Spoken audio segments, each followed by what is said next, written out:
Assalamualaikum dear students, this is Sir Zishan Sattar. Welcome to Chemistry with Sir Zishan Sattar. So today we are going to discuss first year chemistry and stoichiometric calculations. So in this stoichiometric calculations we will discuss about mass relationship, mass volume and volume. तो इन तीनों को हम one by one discuss करेंगे। सबसे पहले बेटा हम start करते हैं मास रिलेशनशिप से।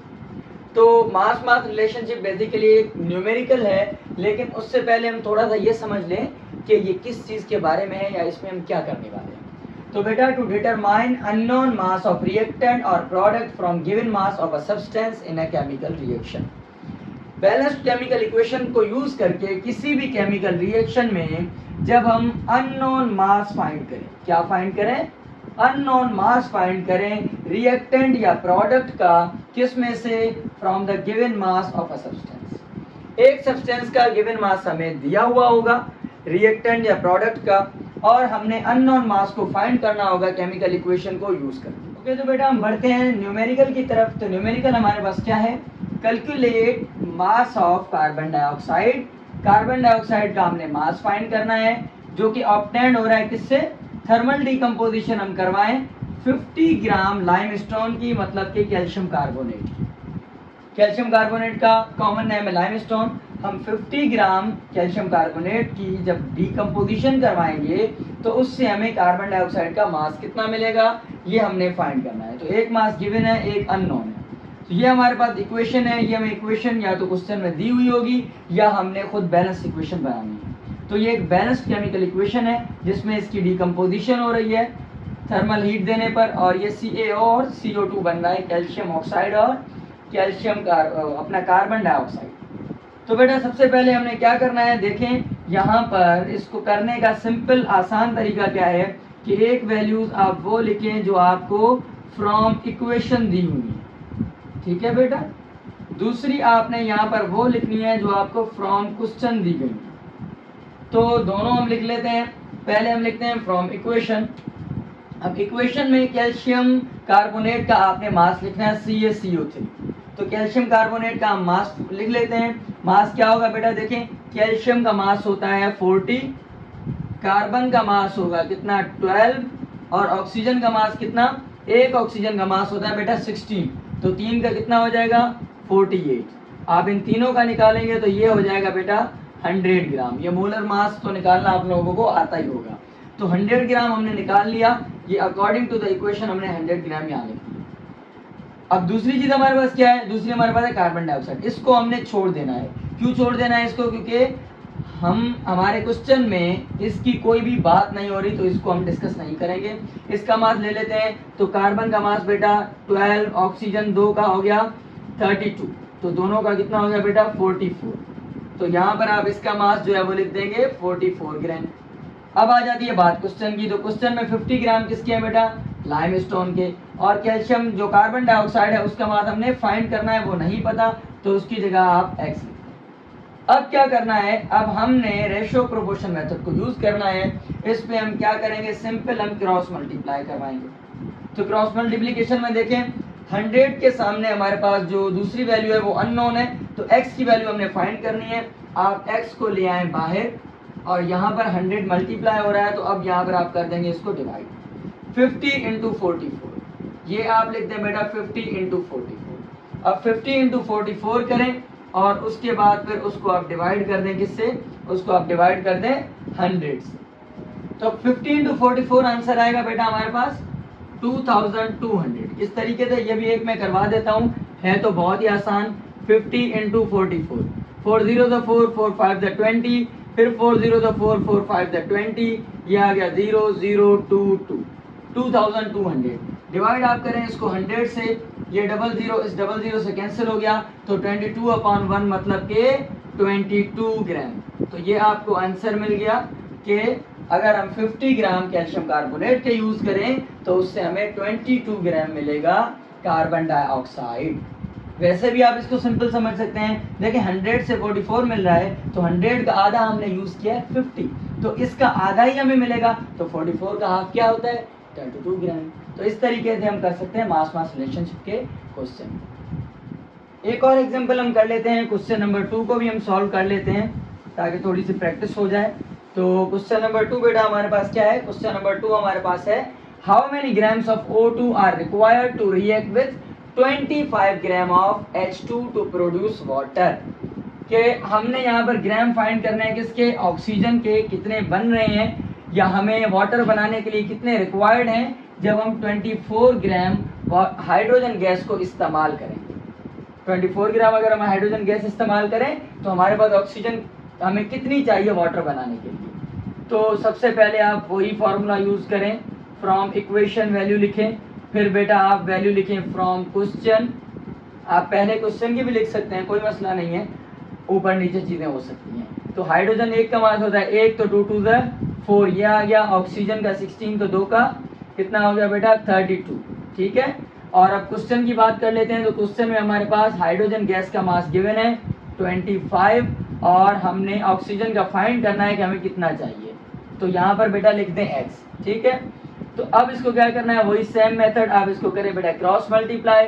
तो 25 इंटू 32 ये दोनों मल्टीपल हो गए, x फाइंड करना है, x बाहर आ गया, 4 आ गया डिवीजन में।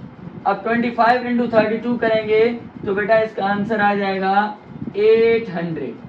800 को आप डिवाइड करें 4 से तो क्या जवाब आएगा, तो 800 को जब डिवाइड करेंगे 4 से तो जवाब आएगा 200 ग्राम। ये क्वेश्चन नंबर 2 का आंसर आप लोगों को मिल गया।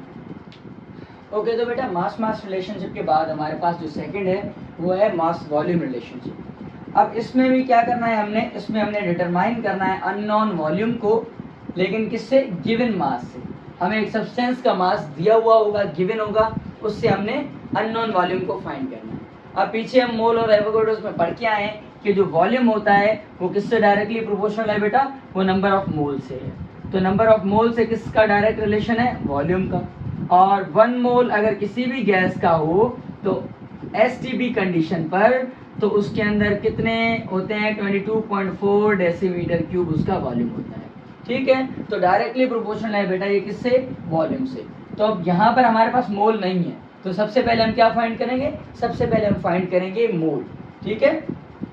तो मोल हम फाइंड करने से पहले हम क्या करते हैं, यहाँ पर हम वही पीछे वाला मेथड इस्तेमाल कर लेते हैं, प्रीवियस क्वेश्चन वाला। पहले हम यहाँ पर लिखेंगे मोल ऑफ इक्वेशन, जो मोल हमें इक्वेशन से मिल रहे हैं। फिर बेटा हम लिखेंगे यहाँ पर वो मोल जो कि हमें क्वेश्चन से मिल रहे हैं, ठीक है। तो अब इक्वेशन से हमें जो मोल मिल रहे हैं वो तो गिवन है, यहाँ पर देखें इसका कोएफिशिएंट 2 है तो हम 2 लिखेंगे। हमने ऑक्सीजन का जो है मास फाइंड करना है तो यहाँ पर हम लिख देंगे 3, क्योंकि इस क्वेश्चन के अंदर हमारे पास क्या है, इस क्वेश्चन के अंदर हमारे पास 49 ग्राम दिए हुए हैं सॉलिड पोटाशियम क्लोरेट के। जब हम उसको हीट करेंगे, हीट करने पर हमें क्या मिल रहा है, हमें पोटाशियम क्लोराइड और ऑक्सीजन गैस दोनों चीजें मिल रही हैं। और हमने फाइंड क्या करना है, हमने फाइंड करना है वॉल्यूम ऑफ ऑक्सीजन, ऑक्सीजन का वॉल्यूम। तो आगे वहीं से कंटिन्यू करते हैं। यहाँ पर हमें 2 मोल गिवन है पोटाशियम क्लोरेट के, जिससे हमें 3 मोल ऑक्सीजन के मिल रहे हैं। यहाँ पर कोएफिशिएंट 3 है तो 3 लिख दिया, यहाँ पर 2 है तो 2 लिख दिया, ठीक है। अब हमें 49 ग्राम मिले हुए हैं सॉलिड पोटाशियम क्लोरेट के, जो कि क्वेश्चन की वैल्यू है। अब यहाँ पर हमें मास मिला हुआ है, मोल नहीं है। तो मोल फाइंड करने का फॉर्मूला बेटा आप लोगों को पता है। मोल फाइंड करने के लिए हम गिवन मास को डिवाइड करते हैं मोलर मास से। तो सबसे पहले हम KClO3 सोडियम पोटाशियम क्लोरेट का हम जो है मास निकाल लेते हैं। तो KClO3 का बेटा मास क्या निकलेगा, KCl और O3। अब पोटेशियम का मास बेटा कितना होता है, पोटेशियम का होता है 39 और क्लोरीन का होता है 35.5 और एक ऑक्सीजन का होता है 16। तो 3 का बेटा कितना हो गया 48। अगर आप इन तीनों को ऐड करेंगे बेटा तो आंसर मिलेगा 122.5। ये हमें मिला मोलर मास। तो मोल फाइंड करते हैं, mole is equal to 49 upon 122.5। जब आप 49 को डिवाइड करेंगे 122.5 से तो बेटा यहाँ पर हमें जो नंबर ऑफ मोल मिलेंगे वो मिलेंगे 0.4। तो यहाँ पर हमें कितने मोल मिले बेटा, 0.4 मोल मिले, ठीक है। और अब हमने क्या फाइंड करना है, हमने ऑक्सीजन के मोल फाइंड करने हैं ताकि हम वॉल्यूम मालूम कर सकें। तो इसके मोल फाइंड करने के लिए हमने x लिख दिया। अब हम करेंगे वही मास वाला method. Ratio proportion method, cross multiplication. तो x और 2, अब x इधर आ जाएगा, 2 आ जाएगा बेटा इसके सामने है तो डिवीजन में 0.4 इंटू 3, ठीक है बेटा। अब 0.4 इंटू 3 को आप मल्टीप्लाई करेंगे तो क्या जवाब आएगा, ये आ जाएगा बेटा 1.2, और 1.2 को जब आप डिवाइड करेंगे 2 से तो जवाब आ जाएगा 0.6। अब ये 0.6 मोल बेटा किसके मिले हैं, ये हमें मिले हैं ऑक्सीजन के मोल 0.6 मोल, ठीक है। अब हमें नंबर ऑफ मोल तो मिल गए, अब हमने इससे क्या फाइंड करना है, अब हमने इससे वॉल्यूम फाइंड करना है। अब वॉल्यूम फाइंड करने के लिए हम क्या करेंगे, 0.6 को मल्टीपल करेंगे 22.4 डेसीमीटर क्यूब से। यहाँ अगर हम इरेज कर लेते हैं तो देखें आगे क्या होगा, मोल बेटा हमें मिल गए 0.6, मल्टीप्लाई आप करें एसटीपी कंडीशन पर हमें 1 मोल का जो वॉल्यूम होता है वो मिला हुआ होता है 22.4। तो 22.4 को जब आप 0.6 से मल्टीपल करेंगे तो क्या आंसर आएगा, देख लें, 6 4 24, 6 2 12, 12 और 4 कितने हो गए बेटा 16, 6 2 12 और 1 13, ठीक है। अब ये 0 0 ये तो वही जवाब आएगा, तो नीचे लिख दे 2 6 3 1 1 2, पॉइंट के उस साइड 2 डिजिट है तो यहाँ पर भी लिख दें 2 के बाद पॉइंट, तो कितना जवाब आ गया 13.62। तो बेटा इसका जो वॉल्यूम हमें मिला वो मिला 13.62 डेसीमीटर क्यूब या 13.62 मोल, ये हमें मिल गया आंसर। दोबारा शॉर्ट में बता दूं, सबसे पहले बेटा हमने मोल फाइंड करने हैं, हमें इस पोटेशियम क्लोराइड का मास मिला हुआ है, इस मास से हमने मोल फाइंड किए इसके, ठीक है। उसके बाद हमने क्या करना है, क्रॉस मल्टीप्लाई करवाना है, क्रॉस मल्टीप्लाई करवाने के बाद ऑक्सीजन के हमने मोल निकाले 0.6, क्योंकि हमने वॉल्यूम निकालना है ऑक्सीजन का, तो इस वजह से हम मोल भी निकालेंगे ऑक्सीजन के। ऑक्सीजन के मोल मिल गया 0.6। अब क्या करना है, अब हमने वॉल्यूम फाइंड करने के लिए 0.6 को 22.4 से मल्टीपल करना है। जब इन दोनों को हमने मल्टीपल किया तो हमारा आंसर आ गया 13.62 डेसीमीटर क्यूब। इसके बाद बेटा क्वेश्चन नंबर 2 भी हम कर लेते हैं। क्वेश्चन नंबर 2 में क्या है, on combustion of 32 gram of methane gas.